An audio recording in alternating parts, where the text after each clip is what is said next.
예, 모두 반갑습니다. 관세음보살. 오늘은 백중 삼재 천도제 지내는 날이었습니다.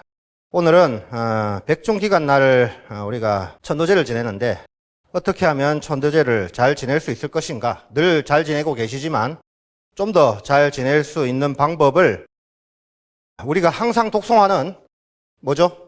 항상 독송하는 뭐 딴 거 있습니까 혹시? 금강경을 통해서 알아보는 시간 가지도록 하겠습니다. 익히 여러분들께서 우리 한국불교대학 대관음사를 오랫동안 다니셨다면은 한 번쯤 들어본 백중 법문 가운데 지장경 법문을 한번 들어보셨을 겁니다. 기억납니까? 지장경. 지장경 또 이렇게 얘기하면 또 지장경의 대의가 뭐냐 이런 걸 물어보려는 게 아니라 아주 간단한 거 하나만 여쭤볼 겁니다. 지장경에서는 천도제를 지낼 때 천도제의 공덕이 전체가 7이라고 하면 연간은 얼마를 가져간다 그랬죠? 1. 7분의 1. 연가. 그러면 제를 지내는 우리는 얼마? 이거 계산 뭐하는 사람 있나? 얼마요? 6. 7분의 6. 그러니까 근데 분수하면 잘 감이 안 와요. 그죠? 그러니까 연간은 공덕을 7개 중에 하나만 갖고 가고 제를 지내는 우리가 몇 개? 6개를 갖고 간다. 퍼센테이지 우리가 잘 아는 퍼센테이지로 계산하면 85% 이상입니다. 우리 살아있는 제를 지내는 우리들이 가져가는 공덕이 85%라. 그럼 솔직하게 우리가 얘기합시다. 천도제는 누굴 위해 지내는 겁니까? 예? 나를 위해서? 그럼 연간은 저거 왜 붙여놓습니까? 위패를. 나를 위해 붙여놓을 것 같으면 그냥 내 이름만 붙여놓고 하지. 예.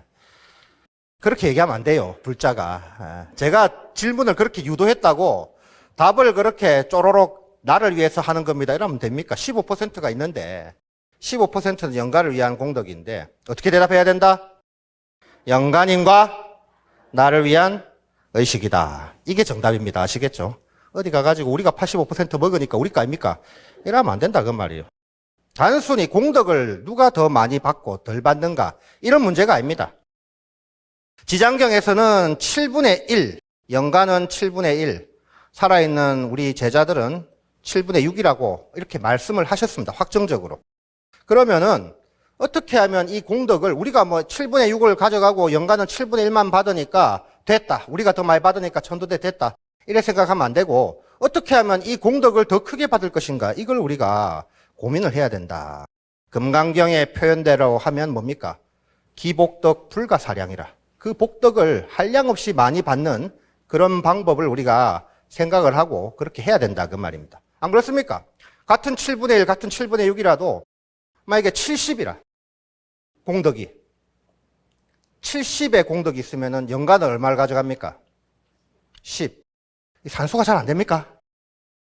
그 다음에 우리는 얼마 갖고 가죠? 60. 근데 오늘 좀 열심히 기도하는 마음으로 금강경 독송도 목에서 핏대가 설도록 이렇게 따라하고 절도 열심히 하고 이래가지고 공덕이 한 700쯤 되는 것 같아. 그럼 연가가 얼마? 100. 나는 600. 그러니까 어떻게 제를 지내느냐에 따라서 공덕을 더 크게 하면은 같은 7분의 1, 같은 7분의 6이라도 우리가 받는 공덕이 다르다 그 말입니다. 비율은 정해져 있다 하더라도 그 공덕의 양이 달라질 수 있다 그 말입니다. 어떻게 하면 우리가 불가사량의 복덕, 금강경에서 말하는 불가사량, 헤아릴 수 없는 그런 큰 복덕을 받을 수 있겠습니까? 어떻게 백중천도제를 지내면 공덕을 한량없이 많이 받을 수 있겠습니까? 어떻게 하면? 그냥 오늘 이 정도로 만족하십니까? 욕심이 없어서 소시민적인 그런 마음에 드네요. 그래도 이왕이면 좀 더 크게 받는 게 좋지 않겠는가. 이미 지장경에서 천도제를 지내는 우리들이 85%의 공덕을 가져간다 했으니까 천도제를 지내는 우리들한테 그 비결이 있어요. 영가들한테 있는 것이 아니라 우리들에게 그 공덕을 더 크게 하는 비결이 있다. 금강경 제4 4분 제목이 뭐죠? 묘행무주분. 묘행무주분을 보면 대승의 보살도 수행자가 부주상 보시, 부주, 색성향, 미촉법 보시를 행하면 그 복덕이 불가사량이라. 그런 구절이 있습니다. 기억납니까? 대답 안 한 거 보니까 기억 안 난 것 같아요. 같이 한번 보겠습니다. 법요집 414페이지 묘행무주분 제4 나와 있죠? 찾았습니까? 예, 한번 읽어보겠습니다. 묘행무주분. 부차 수보리 보살업무소주 행업보시 소위 부주색보시 부주성향 미촉법보시 수보리 보살 응여시보시 부주상하이고 약보살 부주상보시 기복 불가사량 수보리의 운하 동방허공가 서량부 불야 수보리 남서북방 사유 상하 허공가 사량부 불야 세존 수보리 보살 무주상보시 복덕역 부여시 불가사량 수보리 보살 단응여 소교주 마하반야 바라밀. 자, 제4분 묘행무주분 읽어봤는데 묘행무주의 묘행이라는 말이 뭡니까? 묘행. 묘행이 뭐죠? 묘행무주라. 묘한 행동은 어디에도 머무름이 없다라는 뜻입니다. 묘행무주 제목 자체가. 근데 이 묘행이란 게 뭐죠? 묘한 행동. 이 묘한 행동이란 건 우리가 뭐 생각하는 기묘한 행동, 소위 기행을 말하는 게 아닙니다. 주변에 기행을 하는 분들이 있죠. 그게 묘행이 아니다 그 말이에요. 보살도를 말하는 겁니다. 여기서 말하는 묘행은 뭐 우리가 오늘 시간이 없으니까 빨리빨리 넘어가죠. 또 여러분들 다 금강경 공부했으니까 묘행이 보살도라는 건 다 아실 겁니다. 보살행. 그러니까 보살행은 어디에도 머무름이 없다 그 얘기입니다. 어디에도 머무름이 없다는 말은 집착하거나 애착하지 않는다. 그런 뜻이라 할 수 있겠죠. 즉 금강경 묘행무주분은 보살도는 그 어디에도 집착, 애착함이 없어야 한다는 그런 내용입니다. 그래서 첫 구절 보살은 어법의 응무소주 행어보시라 했죠. 이때 법이라는 것은 연기의 법칙으로 인하여 나고 멸하는 일체의 대상, 우리가 살고 있는 이 세상 전체가 법이라. 그래서 보살은 이 세상 그 어디에도 집착하고 애착하지 않고 보시를 해라. 그런 뜻입니다. 물론 보시만 하라는 얘기는 아니에요. 보시가 대승 육바라밀 가운데 첫 번째니까 보시 얘기가 나온 거지, 보시만 할 것이 아니라 지계, 인욕, 선정, 정진, 지혜바라밀 다 마찬가지입니다. 육바라밀 전체가 보살의 수행이니까 다 중요한 거죠. 그래서 실제로 보시 얘기만 나오는 게 아니라 금강경에는 실제로 14분 이상정멸분이죠. 이상정멸분에 보면 부처님께서 과거에 인욕선인인 시절에 가리왕에게 온몸이 막 할절신체 다 잘리는 이런 그런 수욕을 그런 일을 당했지만은 그때도 본인은 아무런 뭐 화가 나거나 그죠? 분노하거나 원망하거나 그런 마음이 없었다. 그런 내용이 나오지 않습니까? 인욕 바라미를 닦는 그런 내용도 나옵니다. 자, 그래서 보시든 지계든 인욕이든 정진, 선정, 지혜든 우리 대승보살도를 닦는 수행자들은 어디에도 집착하지 않고 애착하지 않고 보시나 지계나 인욕이나 정진이나 선정이나 지혜 이런 바라밀 수행을 닦아야 한다 그 말입니다. 근데 어디에 집착하고 애착하지 말아야 하는가?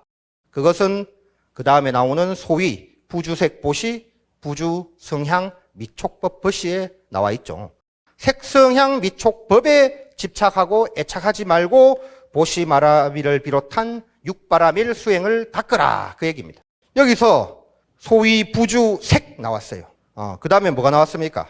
부주성, 향, 미, 촉, 법. 어디서 많이 본 것 같은데 그죠? 어디서 봤습니까? 어디서 봤어요? 예? 반야신경? 와, 제가 오늘 수요일 원래 무슨 시간이죠? 우리가 지금 오늘 본문 백중 본문하고 있지만 원래 무슨 시간입니까? 능가경에 나온 거 아닙니까?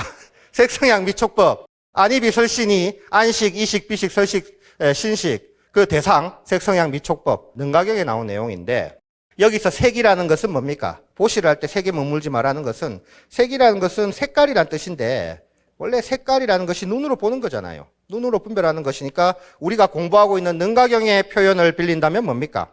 안식의 대상이라. 안식, 색이란. 그럼 성은 소리 성이니까 어디의 대상? 이식의 대상이죠. 향은 코의 대상이니까 비식의 대상. 미는 맛이니까 혀의 대상, 설식의 대상이죠. 촉은 감촉이니까 신식의 대상이고 법은 생각이니까 의식의 대상인 겁니다. 그죠? 어디서 많이 본 거 아닙니까? 그렇죠? 그러니까 이렇게 모두 6가지 감각 기관이 각각의 외부 대상에 대해서 좋다, 싫다, 좋지도 않다 이런 인식을 일으키고 좋은 것은 집착 또는 애착하고 싫은 것은 혐오하고 미워하는 그런 분별이 일어나게 돼요. 그죠? 아닙니까? 눈으로 봤을 때 좋은 것은 애착하고 싫은 것은 미워하는 거예요. 좋은 것은 계속 보려 하고 싫은 것은 보기 싫어하는 거지.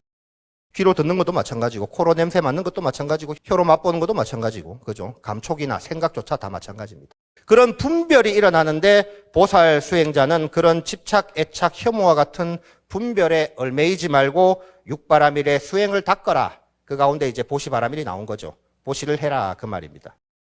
이렇게 얘기로 하면은 뭐 쉬운 얘기 같은데 실제로 해보려 하면 그렇게 쉬운 일은 아니에요. 금강경에 보시가 나왔으니까 드리는 말씀인데 색성양 미촉법에 머무르지 않고 부주 색성양 미촉법 보시한다는 게 그리 간단하지가 않아요. 가령 여러분들이 사람 많은 장소에 가면은 한 번씩 만나는 사람들이 있죠. 여러분들이 안면도 없는데 와서 돈 빌려달라고 하는 사람들. 뭐 빌려달라고도 안 한다. 그냥 달라고 그러지. 거린들이 가끔씩 있어. 아직도 있어요. 그래서 여러분들이 그래도 불자고 뭐 사정이 딱하고 하니까 보시를 하려고 하는데 거린이 딱 보니까 인물이 좀 좋은 거린이 있고 인물이 좀 못한 거린이 있는 거야. 그러면 우리 보살님들한테 여쭤보겠습니다. 어느 쪽에 보시하겠습니까? 질문이 어렵습니까? 그 사람들한테 여쭤보죠.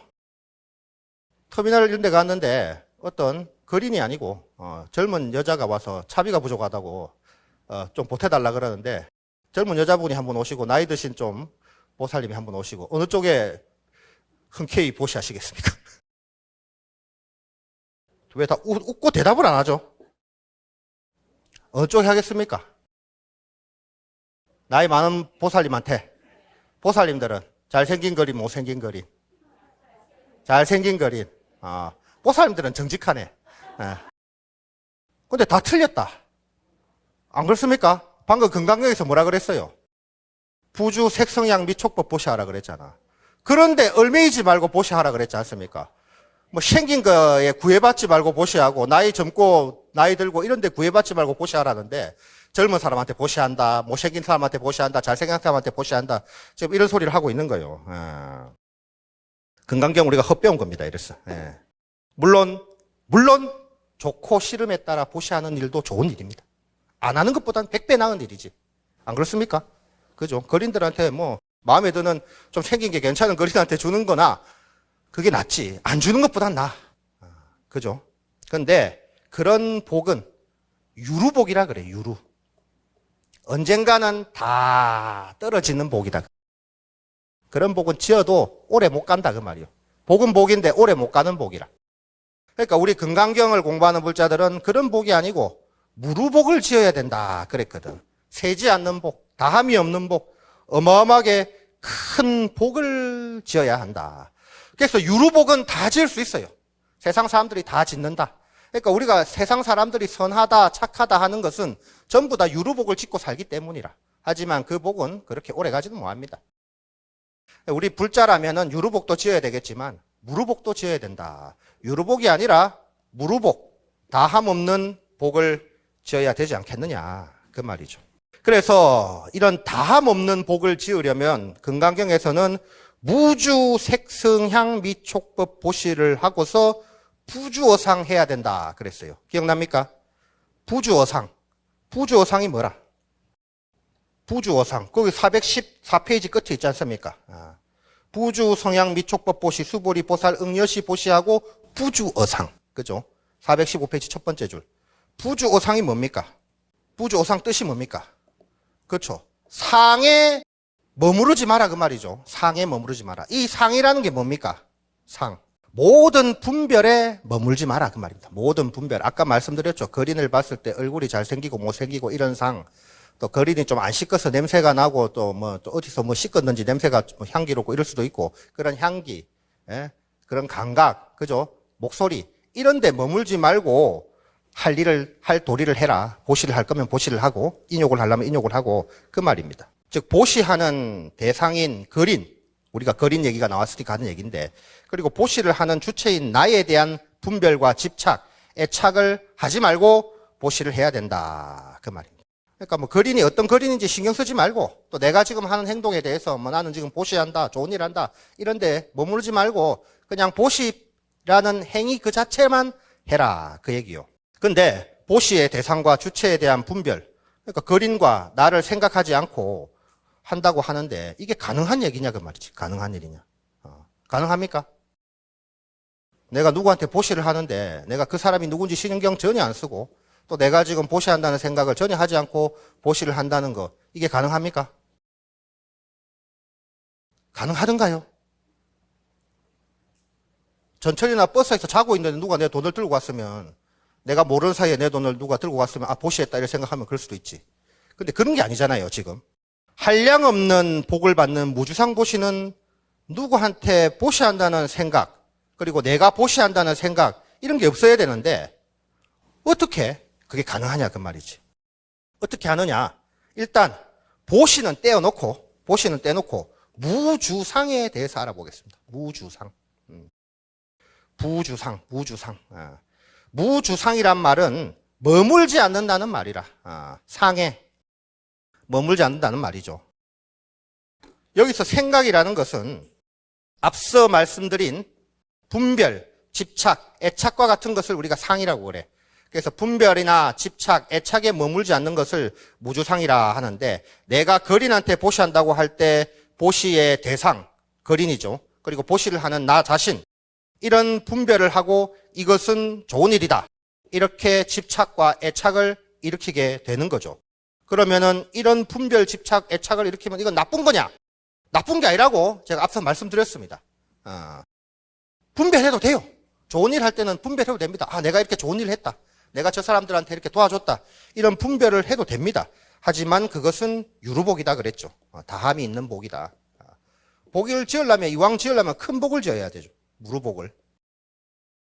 그래서 우리가 써도 다 하지 않는 그런 무량대복을 지을기 위해서는 어떻게 해야 되느냐. 보시를 더 많이 하라는 얘기가 아닙니다. 보시할 때 마음가짐을 살짝 다르게 하면 된다 그 말이에요. 보시의 양을 더 많이 할 것도 아니고, 어떻게 한다? 보시할 때 마음가짐만 살짝 바꾸면 우리가 무루복을 지을 수가 있다. 그럼 어떤 마음가짐으로 해야 되느냐? 금강경 대승정종분을 통해서 그 마음가짐을 우리가 알아보죠. 법요집 414페이지입니다. 도로 앞으로 갑니다. 대승정종분 한번 읽어보죠. 불고수보리 제보살 마하살 응유시양복기심 소유 일체중생지류 양난생약 태생약 습생약 와색약 유생약 무색약 약무상약 비유상 비무상악의 영임 무여열반이멸도 여시멸도 무량무수 무변중생 실무중생 등별도자하이고 수보리약 보살 유화상 인상 중생상 수자상 즉비보살 마하반야 바라밀. 금강경 세 번째 분의 제목은 대승정종입니다. 대승정종. 이미 우리가 금강경 시간에 공부를 다 했기 때문에 아실 거예요. 대승정종의 대승은 큰 수레니까 보살도라. 대승은 보살도입니다. 그 다음에 정종이란 건 뭡니까? 정종은 제사 때 마시는 술이 아니죠. 바르고 가장 으뜸인 겁니다. 바르고 가장 으뜸인 것. 핵심이라, 쉽게 말해서. 그러니까 대승정종은 보살도의 핵심입니다. 금강경에서 말하는 보살도의 핵심이 대승정종분에 나와 있다 그 말이죠. 그러면 여기에 보살도의 핵심이 있고 우리가 무량한 복을 받는 법도 이 대승정종분에 나와 있다 그 말입니다. 한 번도 그렇게 생각하고 읽은 적이 없는 것 같은데 오늘은 한번 기대를 가지고 보겠습니다. 대승정종분 안에 보살도의 핵심이 있고 무량한 복을 받는 길이 있다 그 말이죠. 첫 번째 줄입니다. 불고수보리 제보살 마하살 응여시 항복기심이라. 무슨 뜻입니까? 부처님께서 수보리에게 말씀하셨다. 모든 보살들은 마땅히 이와 같이 항복기심이죠. 마음을 항복받아야 된다. 마음을 다스려야 된다. 그 말이죠. 마음을 항복받는다는 게 마음을 다스린다는 얘기죠. 부처님께서 모든 보살들의 마음가짐에 대해서 말씀하시는 부분입니다. 여기까지 보니까 맞는 것 같아. 뭔가 마음가짐에 대해서 얘기를 하고 있어요. 어떤 마음가짐인가? 보살도를 닦는 보살의 마음가짐이겠죠. 이것은 앞서 선영기청분 제2에서 수보리가 부처님께 먼저 질문을 했습니다. 안욕따라 303보리심을 낸 선남자 선녀인은 어떻게 그 마음을 항복받고 다스려야 합니까? 거기까지 부처님께서 말씀하시는 거죠. 그럼 부처님께서 말씀하시는 마음가짐으로 보살도를 닦아야 우리가 무량복덕을 받을 수 있는데 그 다음 구절 보시겠습니다. 소유일체 중생지류 약난생, 약태생, 약습생, 약화생, 약유색, 약무색, 약유상, 약무상, 약비유상, 비무상, 악의영입, 무여열반, 이멸도지라. 여기까지입니다. 일단 이 구절의 뜻은 여러분들 다 아실 거예요. 이게 무슨 뜻입니까? 소유일체 중생지류, 세상의 모든 중생들, 이를테면 난생, 알에서 태어났거나 태생, 태에서 태어났거나 습생, 습기에서 태어났거나 화생, 변화에서 태어났거나 유색, 하늘나라의 색계, 무색, 하늘나라의 무색계, 유상, 유상천, 무상, 무상천, 약비유상, 비무상, 비무상, 비유상천에 태어난 모든 중생들을 내가 모두 무여열반에 이끌었다.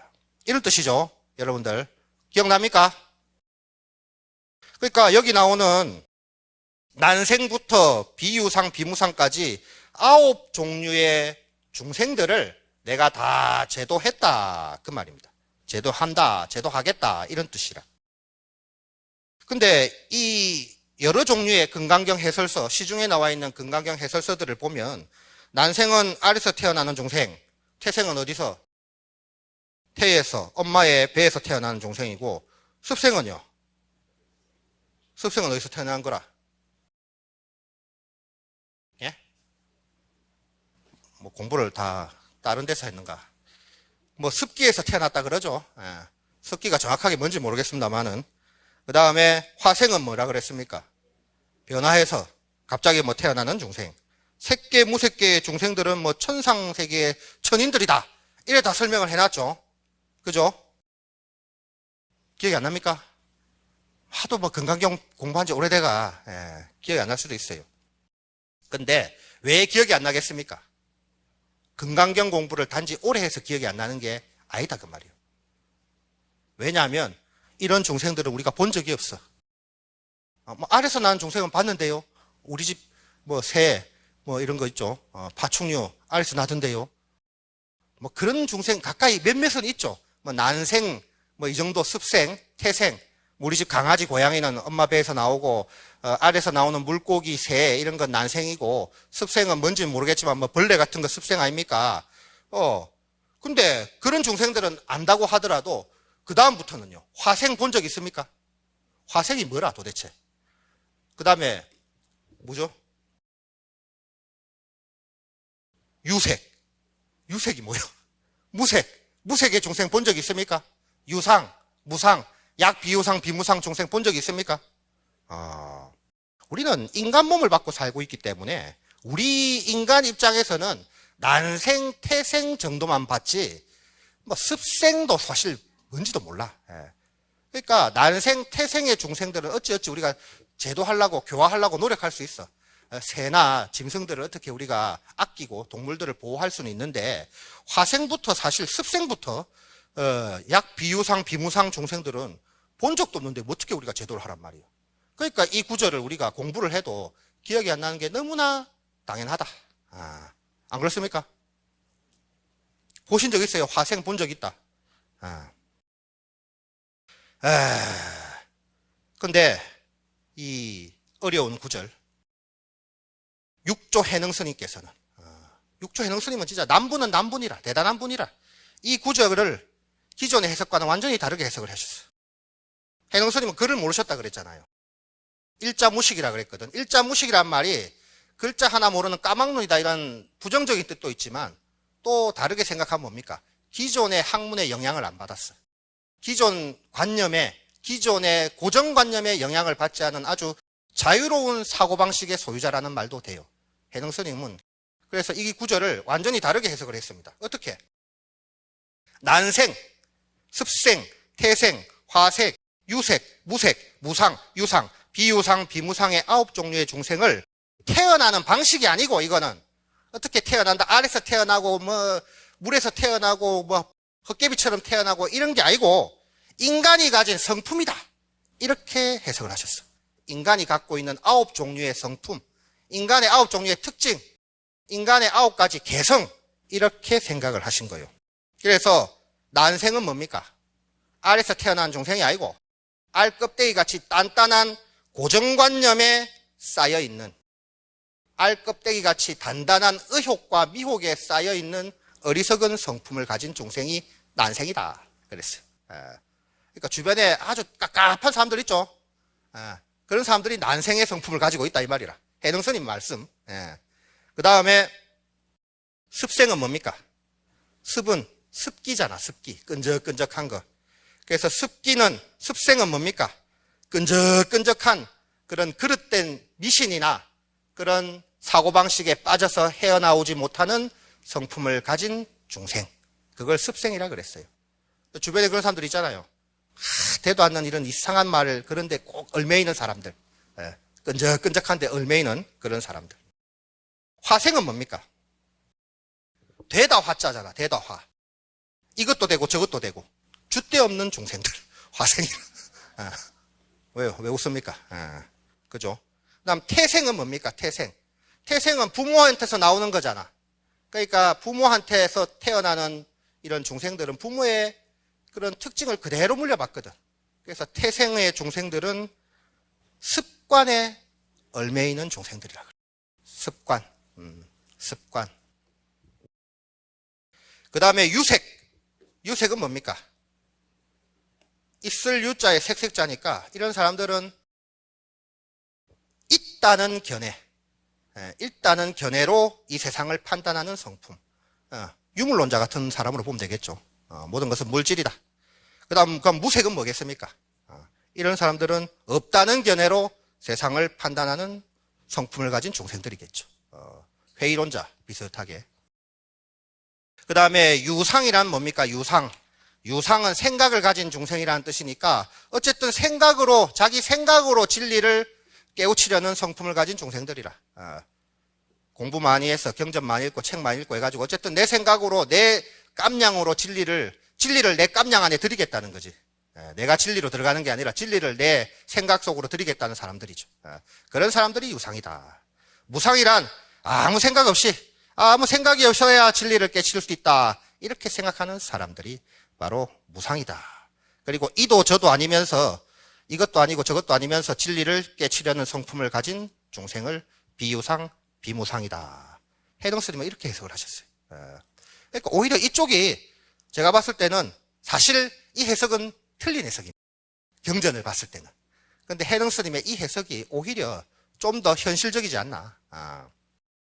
우리가 살면서 화생을 볼 일이 있겠습니까? 무색을 볼 일이 있겠습니까? 유색을 볼 일이 있겠습니까? 하지만 해능 스님이 풀이하신 대로, 그죠? 깝깝한 사람, 이리저리 줏대 없는 사람, 모든 것을 있다로 판단하는 사람, 없다로 판단하는 사람, 생각으로 헤아리려는 사람, 생각 없이 헤아리려는 사람, 이런 사람들은 주변에 많거든. 그러니까 사람의 어떤 내면의 다양한 모습이라 해능 스님은 생각을 하신 거예요. 내면의 다양성이지, 구류 중생은. 그래서 이 사람들은 사실 우리 곁에 있는 사람들이라. 우리가 거기에 해당할 수도 있고. 이런 다양한 성품을 가진 사람들을 모두 제도해야 한다는 것이 제보살, 마하살, 응여시, 항복기신부터 악의 영입, 무여열반, 이멸도지까지의 내용이다, 그 말입니다. 실제로 우리가 살아가다 보면은 주변에 이런 사람들 많잖아요. 구류 중생에 속하는 그런 성품을 가진 사람들 많습니다. 그러니까 불자로서 이런 사람들을 가리지 않고 전부 포교를 해서 부처님 법으로 이끌어야서 그들을 진리의 세계로 인도해야 된다, 그 말입니다. 근데 중요한 건 뭔가? 이렇게 다양한 성품의 사람들을 제도하고 진리의 세계로 이끌었다 하더라도 어떻다는 말입니까? 그 다음 구절 보시겠습니다. 여시멸도 무량무수 무변중생 실무중생 등멸도자. 하이고 수보리 약보살 유아상 인상 중생상 수자상 적비보살이라. 이 구절의 뜻은 뭡니까? 이처럼 난생부터 비유상 비무상 즉 깝깝한 중생들부터 이것저것 막 이래도 흥저래도 하는 중생들까지 전부 내가 제도를 해서 부처님의 세계, 진리의 세계로 이끌었다고 하지만 실로 그 중생들을 부처님의 세계, 진리의 세계로 이끈 것이 아니다. 그 얘기입니다. 왜? 보살은 아상, 인상, 중생상, 수자상을 가지지 않기 때문이다. 약간 뜬금없이 이야기가 흐르는 것 같은데 실컷 9종류의 중생을 제도해놓고 나중에 가서는 그 사람들을 제도한 게 아닙니다. 그 이유가 보살은 아상, 인상, 중생상, 수자상이 없기 때문이다. 이런 말을 하는 겁니다. 이게 도대체 무슨 말입니까? 여기서 우리가 아상, 인상, 중생상, 수자상의 뜻을 알아야 되지만 아주 정확하게 알 필요는 없고 일단 금강경 공부 시간도 아니니까 다만 아상, 인상, 중생상, 수자상은 나와 대상을, 나와 남을 분리해서 보는 마음, 분별하는 마음이다. 이렇게 생각하시면 되겠습니다. 아상도 마찬가지고 인상도 마찬가지고 중생상도 마찬가지고 수자상도 마찬가지라. 전부 나와 대상이 이 안에 들어있습니다. 내가 있고 대상이 있어. 아상에도 인상에도 중생상에도 수자상에도. 그러니까 보살이 아상, 인상, 중생상, 수자상이 없다는 말은 보살은 나와 남을 분별하는 마음이 없기 때문에 내가 누구누구를 제도했다고 하는 이런 마음이 없다. 그런 뜻입니다. 좀 더 정확하게 말하면 보살은 나와 남을 분별하는 마음을 일으키지 않고 보살도를 행한다. 이렇게 보면 되겠습니다. 이것이 바로 무량대복을 받는 마음가짐, 나와 남을 분별하지 않는 마음이라. 즉 이런 마음가짐으로 우리들은 보살도를 닦아야 된다. 나와 남을 분별하지 않는 마음이 보살도의 핵심이다. 그 말입니다. 무량대복을 받는 핵심, 나와 남을 분별하지 않는 마음. 그러면 오늘 천도제 다 지냈죠? 나와 남을 분별하지 않는 마음으로 지냈습니까? 왜요? 어떻게 지냈어요? 나와 영가를 분별하는 마음으로 지냈을 거라. 그죠? 나는 절하고 영가님은 잠받습니다. 저는 절하고 영가님은 절받습니다. 나와 영가를 분별하는 마음으로 오늘은 천도제를 지내셨을 것이다. 그러면 앞으로 남은 천도제는 어떻게 해야 되겠습니까? 남은 천도제는 어떻게 지내야 되겠습니까? 다 얘기했잖아요, 제가. 나와 남을 분별하지 않는 마음으로 지내야 되니까. 나와 영가를 분별하지 않는 마음, 나와 영가님은 서로 다르지 않다는 마음으로 앞으로는 천도제를 지내야 된다. 이렇게 말씀드리면 스님, 죽은 영가하고 산 사람하고 어떻게 가십니까? 이렇게 질문할 수도 있겠죠. 물론 죽은 사람하고 산 사람은 다르죠. 이 생에서의 삶의 기간이 다를 뿐이라. 이 생에서의 삶의 기간만 다르지. 그거 빼고는 뭐가 다르냐 그 말이지. 몇십 년 전에는 영가님들도 우리같이 똑같이 살아 있었는데 단지 이 생을 살아가는 이 기간만 조금 달리 했었을 뿐이라. 다른 면만 보면 또 다른데 또 같은 부분을 봐야 되는 거 아닙니까? 같은 부분. 같은 부분이 뭐라? 영가님과 우리는 뭐가 같습니까? 뭐가 같아요? 뭐 본 적 있어야 뭐. 영가님과 우리는 뭐가 같다? 불성에 있어서는 같다 그 말입니다. 불성에 있어서는 같다. 부처님의 성품에 있어서는 같다. 죽은 영가나 살아있는 우리나 불성은 다 같다 그 말입니다. 불성에 있어서 분별할 수 없다 그 말입니다. 나와 영가를 분별하지 말라는 말은 억지로 죽은 사람하고 내하고 똑같이 취급하라는 얘기가 아닙니다. 영가와 나의 불성, 이 하나를 우리가 알아야 된다 그 말이에요. 이 불성 하나에 주목을 해야 된다 그 말이에요. 누구나 다 갖고 있는 불성, 영가나 우리나. 그러니까 영가를 위해서 천도제를 지낼 때는 이 불성에 대해서 천도제를 지내는 거예요. 돌아가셨다는 그 사실에 대해서 천도제를 지내는 게 아니라 영가님의 그 불성에 대해서 지극한 마음으로 부처님의 법식대로 예를 다해서 천도제를 올려야 된다. 즉 부처님께 하는 것처럼 영가님께 예를 올리고 천도제를 지내야 된다 그 말입니다. 그것이 바로 나와 남을 분별하지 않는 마음, 영가와 나를 분별하지 않는 마음, 영가와 부처님을 분별하지 않는 마음, 모든 중생을 불성 하나로 똑같이 보는 그런 마음이다. 거기에는 이미 분별이 없는 거죠. 하나로 보는 그 마음에는. 그러니까 영가도 부처님이고 우리도 부처님이고 부처님도 부처님인 겁니다. 415페이지 열이실견분 보시겠습니다. 읽어보죠. 수보리의 운하가이 신상 견열애부 불야세점 불가이 신상 득견열애 하이고 열의 소설 신상 즉 비신상 불고 수고리 범소유상 계시음왕 약견재상 비상 즉견열의 마하반야 바라밀. 열이 실견분의 제목의 열이라는 것은 이 같은 이치, 바로 눈앞의 이치를 뜻하는 말이라. 그리고 실견은 바르고 실답게 본다는 뜻입니다. 그래서 열이 실견분의 뜻은 우리 눈앞의 이치를 바르게 보는 법, 이런 뜻이요. 이치를 바르게 본다는 게 뭐냐? 경전에서 부처님은 수보리에게 이렇게 물었죠. 수보리야, 어떻게 생각하느냐? 몸의 형상으로서 부처님을 볼 수 있겠느냐? 그러자 수보리는 부처님께 뭐라고 대답했습니까? 부처님이시여, 몸의 형상으로 부처님을 볼 수 없습니다. 왜냐하면 부처님께서 말씀하신 몸의 형상이란 몸의 형상이 아니기 때문입니다. 부처님을 몸의 형상으로 볼 수 없다는 것, 이건 여러분들이 수많은 법문을 통해서 잘 알아요. 금강경 26분 법신 비상분을 보면 뭐라 했습니까? 법신은 곧 비상이라 그랬거든. 진리의 몸은 상이 아니다 그랬습니다. 그래서 부처님께서는 아예 야기, 색견화, 이음성구와 시인행사도 불능견내라라. 눈으로 나를 보려 하거나 목소리로 나를 찾으려 하는 사람들은 전부 지금 사땡기를 행하는 사람들이다. 그런 사람들은 나를 절대로 볼 수 없다. 그렇게 말씀을 하셨어요. 이 구절도 사실 금강경 4구계 중에 하나죠. 근데 이 구절을 능가경의 표현을 빌리자면 뭔 말입니까? 눈으로 부처님을 볼 수 없고 목소리로 부처님을 구할 수 없다는 것은 육식으로 부처님을 알 수 없다는 거예요. 6가지 감각기관으로는 부처님을 알 수 없다. 그래서 26분 제목 자체가 법신 비상이거든. 법신, 진리의 몸은 상이 아니다, 형상이 아니다, 그 말입니다.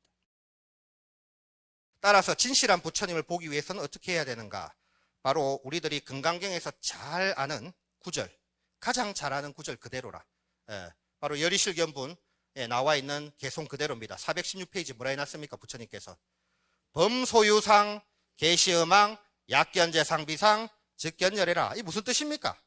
무릇 형상이 있는 것은 모두 허망한 것이니 만약에 모든 형상이 형상 아님을 본다면 곧 열애를 보게 되리라. 굉장히 유명한 사구계고 이 대부분의 불자님들이 외우는 사구계임에도 불구하고 이게 알기 쉬운 건 아닙니다. 쉬워서 여러분들이 다 외우는 게 아닙니다. 오히려 어려워서 다 외우는 걸지도 몰라. 오히려 어렵습니다. 제가 봤을 때는. 여기서 중생들이 눈으로 보려고 하는 부처님의 형상은 부처님의 겉모습이죠. 그 부처님의 겉모습은 우리 인간하고 똑같습니다. 육신, 색신이죠. 육신과 색신은 뭡니까? 무상하고 덧없는 겁니다. 그런 무상하고 덧없는 부처님 몸을 통해서 부처님을 보려 한다면 볼 수 있겠습니까? 없겠습니까? 부처님을 볼 수 없다. 그런데 그 형상에서 비상을 보면, 그 형상에서 상 아님을 보게 되면 즉견열애라 그랬거든. 그 무상하고 덧없는 육신을, 그것을 비상으로 본다면, 상 아님을 본다면, 그것의 상 아님을 본다면 곧 열애를 본다 그랬거든. 이게 무슨 말입니까? 우리는 부처님의 몸, 우리와 똑같은 인간의 몸, 그죠? 무상하고 덧없는 몸에서 부처님을 보려고 하니까 부처님을 볼 수 없는데 사실은 보는 게 잘못됐다 그 말입니다. 그 몸에서, 그 육신을 통해서 뭘 봐야 된다? 부처님을 보려고 할 게 아니라 무상함과 덧없음을 봐야 된다. 육신의 무상함과 덧없음을 보게 되면 이게 뭡니까? 부처님께서 말씀하신 재행무상의 도리라. 그래서 부처님을 보게 된다는 거예요. 부처님을 보려고, 육신을 통해서 부처님을 보려고 할 것이 아니라 육신을 통해서 무상함과 덧없음을 보게 되면 그것이 부처님을 보게 된다. 이것이 형상에서 형상 아님을 보는 도리며 진실한 부처님을 보는 도리라. 그러니까 그 덧없는 육신을 통해서 부처님을 보려 하지 말고 그 덧없는 육신의 덧없음을 보라 그 말이에요. 그것이 곧 부처님께서 말씀하신 진리요, 그것이 법신이다 그 말입니다. 그러니까 보살도를 행하는 여러분들과 같은 수행자들은 백중천도제를 지낼 때 영가와 부처님을 분별해서는 된다 안 된다? 안 된다 그 말입니다. 영가를 부처님과 같이 보고 천도제를 올려야 된다. 이것이 바로 무량대복을 짓는 마음가짐이라. 이 열반경에서는 일체중생 시류불성이라 그랬거든. 모든 중생에게 부처님의 성품이 있다. 이 말은 일체중생 안에 영가도 포함되어 있다는 얘기거든요. 그러니까 당연히 영가에게도 불성이 있고 이왕 천도제를 지낸다면 돌아가신 영가의 불성의 예를 올리고 정성을 다하는 편이 훨씬 더 수승한 거예요. 영가로서 제를 올릴 것이 아니라 부처님과 같이 생각하고 제를 모셔야 된다. 그것이 더 수승하고 우리의 더 마음가짐에, 보살도의 마음가짐에 맞는 법이다. 그러니까 핵심은 나와 남을 분별하지 않는 마음으로서 모든 중생에게 불성이 있음을 알고 모두를 부처님과 같이 섬기고 정성을 다하는 것이 최상의 보살도다. 나와 남을 분별하지 말고 나와 영가를 분별하지 말고 영가와 부처님, 중생과 부처님을 구별하지 말고 하나의 불성, 그 오직 불성만 보고 거기에 예를 다하고 공양 올리는 것, 그것이 천도제를 지내는 핵심이다. 그 말입니다. 그러니까 오늘 백중날 여러분들 천도제를 지내셨는데 많은 영가를 천도하시는 분들은 더 많은 부처님을 섬기고 예를 올리는 것과 같다. 그래서 많은 부처님을 섬기고 예를 다할수록 그 공덕도 당연히 더욱 커지는 거죠. 그리고 이제 416페이지 건강경 제7 정신희유분을 보시겠습니다. 시간상 전부 다 읽지는 못하고 417페이지 첫 번째 줄 무량복덕까지만 읽겠습니다. 수보리 백불은 세존 파유중생 등문여시 은설장구 생실신부 불고 수보리 막작 시설 열애 멸우 후오 백세 유지 개수 복자 의처장구 능생신십 이차위 실당지신 불의 일불이불 삼사오불 이종선 이여무량 천만불 소종제 선근문시장구 내질염 생정신 수보리 열애 실지실견 시제 중생 득여시 무량복덕 마하반야 바라 이 정신희유분의 정신이라는 것은 깨끗한 믿음을 말해요. 깨끗한 믿음, 바른 믿음이죠. 희유라는 것은 아주 드물게 있다, 희유하다 그런 뜻입니다. 그래서 정신희유라는 말은 바른 믿음을 가진 이는 드물다 그런 뜻이에요. 수보리가 부처님께 물어보죠. 부처님, 과연 이와 같은 부처님 말씀을 듣고 진실한 믿음을 내는 중생들이 있겠습니까? 수보리는 부처님께서 나와 남을 분별하지 말고 중생과 부처를 분별하지 말고 그렇게 보시를 해야 된다. 부주상 보시를 해야 된다. 이런 말을 하는데 이런 말을 듣고 과연 누가 믿음을 내겠는가? 이런 의문이 들었던 겁니다. 그러자 부처님께서는 수보리에게 단호하게 말씀을 하시죠. 그런 소리 말아라. 육신의 부처님이 계시지 않는 시대에도 부처님의 정한 계율을 지키며 복을 닦는 사람들이 있어서 부처님의 말씀을 듣고 능히 믿는 마음을 내어 이를 진실로 실천할 사람이 있다. 마땅히 이런 사람들은 한 부처님이나 두 부처님, 서너 다섯 부처님이 계신 곳에서 성근을 심었을 뿐만 아니라 이미 한량없는 부처님들이 계신 곳에서 여러 가지 성근을 심었으므로 이러한 말씀을 듣고 한순간이라도 깨끗한 믿음을 내는 사람이라는 것을 알아야 한다. 열애는 이러한 사람들을 모두 알고 모두 보고 있으니 이러한 중생들이 한량없는 복을 받을 것이다. 이것이 우리가 방금 읽은 무량복덕까지의 우리말 뜻인데 그렇습니다. 금강경 이 정신희유분에서 나온 부처님의 말씀처럼 모든 중생, 그 모든 중생에는 영가까지 다 포함되는 거죠. 그 모든 중생을 부처님과 같이 여기고 부처님께 하는 것처럼 지극한 마음으로 공양 올리고 예를 다한다면 그것은 실제 부처님께 공양 예를 다하는 것과 똑같은 겁니다. 그죠? 우리가 지금 백중천도제 때 영가 위패 앞에서 잔을 올리고 또는 부처님께 잔을 올리고 하는 행위가 있겠지만 영가님이나 부처님이나 똑같은 불성을 가진 존재인데 우리가 그 불성을 보고 예를 올리고 공양을 올린다면 영가님께 하는 공양이나 부처님께 올리는 공양은 똑같다 그 말이요. 똑같은데 다만 우리 마음에 분별이 부처님께 공양 올린다, 영가에게 공양 올린다, 그걸 만드는 거예요. 우리 마음의 분별이 영가께 공양을 올린다, 부처님께 공양 올린다, 이걸 만들어내는 거예요. 그러니까 오늘 우리가 금강경을 통해서 그런 분별을 짓지 않고 영가든 부처님이든 아니면 가족, 내 가족, 주변 이웃 모든 불성을 가진 존재들을 부처님으로 대한다면 여러분들은 수많은 부처님께 성근을 심는 거라. 지금 금강경에 나온 것처럼 한두 사람의 영가나 한두 사람의 부처님이 아니라 내 주변의 모든 사람들을 부처님과 똑같이 분별하지 않는 마음으로 그들의 불성에 대해서 우리가 정성을 다한다면 한두 부처님이 아니라 수많은 부처님께 성근을 심는 것과 같다, 그 말입니다. 그런 분들이야말로 정신희우분에 나온 불어 1불, 2불, 3, 4, 5불 이종성근 이어 무량 천만불소 종제성근, 즉 한두 분 부처님이 아니라 한량없이 많은 부처님 전에 성근을 심는 분들이죠. 그런 분들이.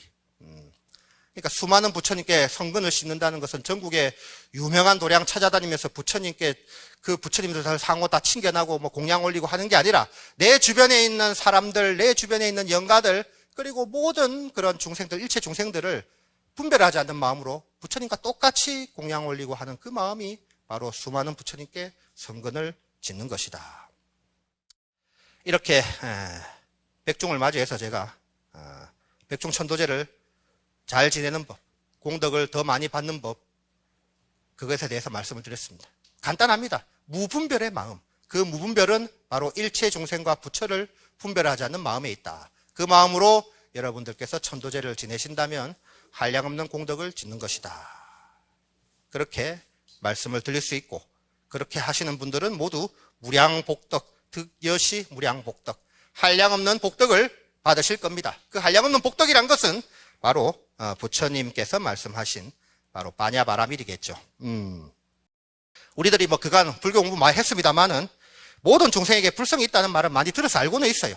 알고는 있는데 그러한 불성을 가진 중생들을 부처님과 똑같이 우리가 과연 공양하고 그들을 모시고 그들에게 예경을 하는가? 그렇다고 말하기는 조금 어려울지도 모르겠습니다. 이건 뭐 저 역시도 마찬가지입니다. 그래서 뭐 항상 기도하고 공부하고 수행하면서 그렇게 할 수 있도록 노력을 하는 거죠. 그런 노력 가운데 하나가 오늘처럼 백중천도제를 지낼 때 이렇게 불교대학 천도제에 동참해서 저와 같이 이렇게 금강경 구절을 통해서 그런 마음가짐에 대해서 알아보고 그럼으로써 내 마음을 또 한 번 더 다잡아보는 그런 계기가 중요한 게 아니겠는가 하는 생각을 해봅니다.